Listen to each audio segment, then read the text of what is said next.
તો પીએમ મોદી આજે ઉત્તરાખંડના પ્રવાસ પર છે। રજત જયંતિ નિમિત્તે દેહરાદૂનમાં તેઓ હાજરી આપવાના છે। ઉત્તરાખંડમાં 8,260 કરોડના વિકાસ કાર્યોની ભેટ આપશે। 28,000 ખેડૂતોને 62 કરોડના પાક વીમા ભંડોળનું વિતરણ કરશે। પીએમ મોદી સ્મારક ટપાલ ટિકિટ પણ બહાર પાડશે।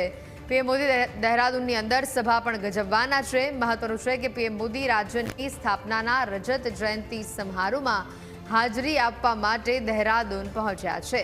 પીએમ મોદી વિવિધ વિકાસ પ્રોજેક્ટનું ઉદ્ઘાટન અને શિલાન્યાસ કરવાના છે, જેમાં પીવાનું પાણી, સિંચાઈ, ટેકનિકલ શિક્ષણ, ઉર્જા, શહેરી વિકાસ, રમતગમત, કૌશલ્ય વિકાસ સહિતના અનેક મુખ્ય ક્ષેત્રો છે। ત્યારે ઉત્તરાખંડમાં 8,260 કરોડના વિકાસ કાર્યોની આજે ભેટ પીએમ મોદીના હસ્તે મળવાની છે। પીએમ મોદી આજે ઉત્તરાખંડના પ્રવાસ પર છે અને તેઓનો આ પ્રવાસ ઘણો જ મહત્વનો માનવામાં આવી રહ્યો છે। રજત જયંતિ નિમિત્તે દેહરાદૂનમાં પીએમ મોદી પહોંચશે। 8,260 કરોડના વિકાસ કાર્યોની ભેટ ઉત્તરાખંડવાસીઓને મળવાની છે।